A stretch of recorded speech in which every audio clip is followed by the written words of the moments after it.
You can see me play live and get gameplay like you'll see in this video by subscribing and looking out for my streams, generally pushing out between 3 and 6 a week. I will see you there. Not too long ago, I put out a video for my current opinion of the best guns in Battlefield 1, again that's like 4 or 5 years old, for how I play, and predictably some people were like, look, this is nice, that's cool and all, but why not BF5? And I didn't really have a good answer for that, so here we are. The premise of these videos is that I track what I find to be the best or most fun guns to use over time, often changing each time I come back to it because opinions do alter, but today I want to make it more in-depth and well-rounded, so I'm presenting my top gun, and then also the gun that I feel is a great all-round choice to fill either a different playstyle for that class, or is a great weapon for new players joining the game / your average player. And I have some really solid gameplay to show for all of them, especially on Medic. Of course, this is all just my opinion though, and it isn't for everyone, it's mainly just entertainment, so please let me know what your best guns are in the comments below. Now let's not hang about, if you enjoy this content, consider subscribing for near daily streams as well as some videos. I'd highly appreciate it. The current goal for the channel is to hit 70k subs, and we're currently sitting at 63k, so thank you for all the support, and it means you won't miss my streams or videos, so you benefit too.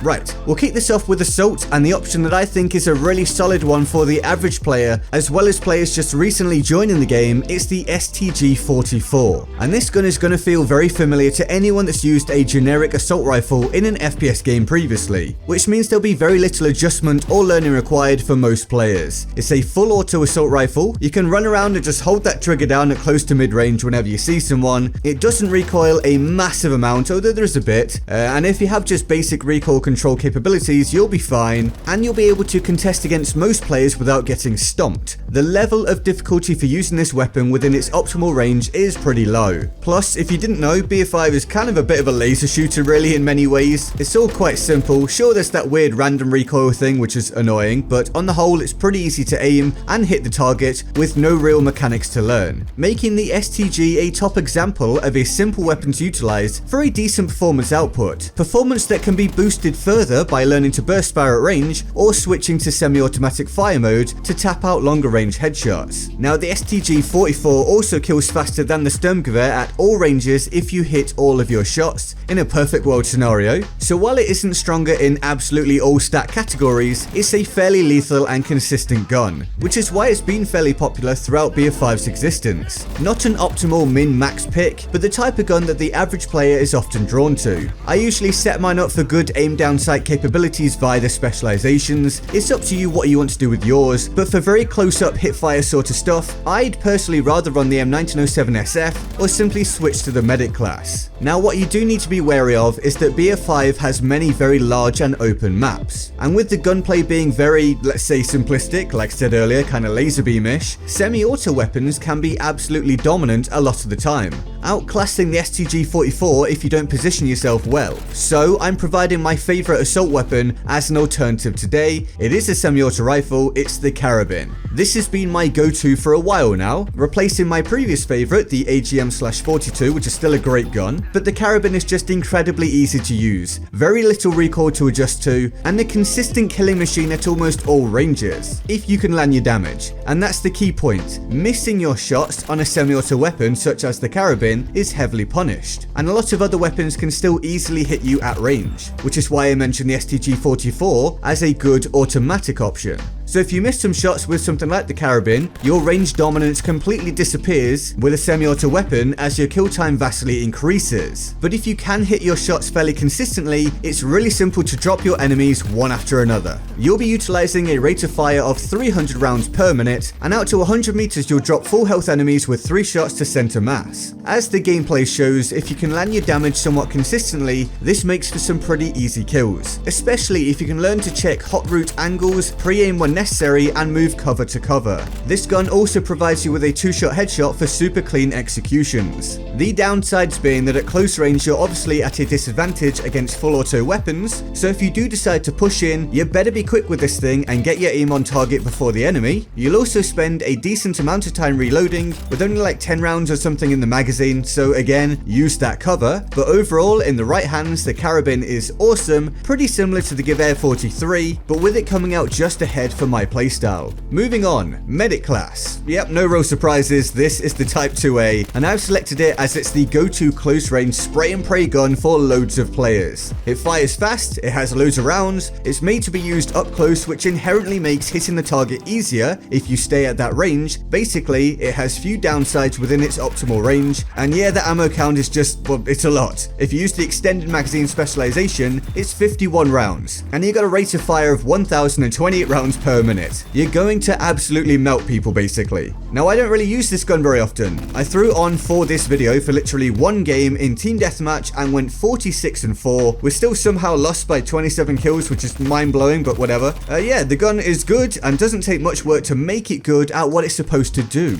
A bit like the SMG08 from BF1 in some ways. I don't think it's broken or mega overpowered, it's just a little bit overtuned. Now, if you are more able than a new player or the average player even, then you can extend the Type 2A's capabilities further by burst firing for longer ranges and controlling the recoil. That said, its balancing factor is that many engagements in BF5 are way outside the Type 2A's intended range. So it's a great run and gun spray and pray gun, as I've covered, but it's also limited and not a versatile option. Regardless though, it's still great for easy kills up close if you struggle in the gun skill department to a certain degree, which is why I recommend it for new players all the way up to some average players. By the way, you can use the light bolt specialization for a rate of fire of 1200 rounds per minute, which is crazy, but honestly, you just don't really need it. I take the extra ammo of extended magazines. And so now we come to my medic weapon of choice, the Welgon, for a less crazy, super lethal close-up time to kill, but more versatility and range. I got this gameplay straight after the Type 2A footage you've just seen and went 45-6, showing that although it's not a mental spray and pray monster, it can still slay out when used correctly. Now I actually am drawn to this gun initially due to its aesthetics. I just think it looks really cool, but beyond that, it backs it up with solid performance. I have mine set up for quick aiming and all-round strong aim down sight play. The Welgon provides a rate of fire of 568 rounds per minute, the same as the EMP, another very good SMG. The difference being the EMP is a bit more accurate than the Welgon, but the Welgon is easier to control. And I just really like that stability. It means I can basically do whatever I like. Run about and challenge at close, mid or long range with decent tap firing. Sure, some rounds miss, but overall, that sheer ease of use of staying on target from an aiming perspective is really nice. Very little adjustment necessary once you enter a gunfight.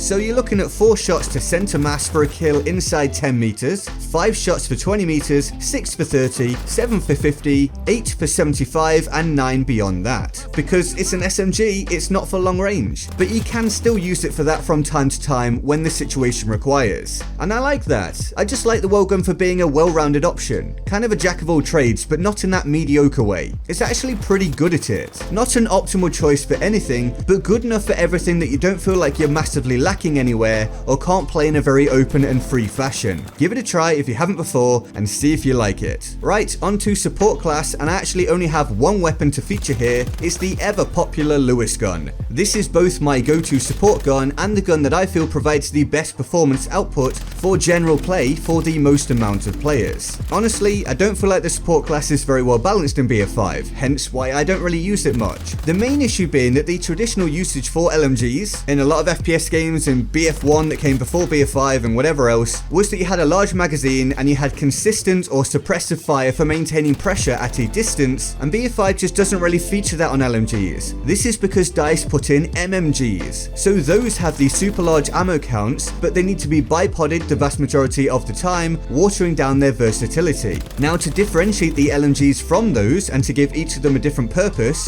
the LMGs lost the large magazine counts. They're a bit more run and gun orientated, but this means they lose out to semi-autos, to assault rifles, to SMGs and such like in quite a lot of situations. And without that large magazine to fall back on, it's a bit like, well, really it's not a level playing field. So this is where the Lewis gun can still shine a bit, as it's possible to play a somewhat movement-based playstyle or a passive style depending on what you want to do. And you still have either 47 rounds or 97 rounds to utilize per reload, depending upon your specialization choices, which is pretty solid. accurate. You still need to pick your moments a bit, as you can't be anywhere near as accurate as the semi-autos and self-loading rifles, but it's good. It does a decent job of whatever you want to do. You can lay down some steady fire, you can spot enemies with suppression if you use the machine gunner combat role, more so than with most other LMGs due to that decent ammo count, and it's reasonably lethal. Overall, a good all-round choice, especially if you're just starting to play BF5 before you go and find your more specialized option. It's my main go-to for support, but yeah, support isn't something I'm often picking up, it's just not very well balanced, which is a bit of a shame. Alright, Recon class, and I have two very different options for you. So to open, we have the ZH-29. Yep, that gun that a lot of people like to complain about. Yes, it's very strong when used well. A 2-shot kill to the body, super lethal, but it's terrible when not used optimally. This is why so many players complain about being killed by it, but when they go and try it, they often find they can't replicate that same lethality on a consistent basis. You only have 5 or 6 rounds to utilize per reload, depending upon your specialization choices, and a rate of fire of 150 or 164 rounds per minute. If you can't hit the target consistently and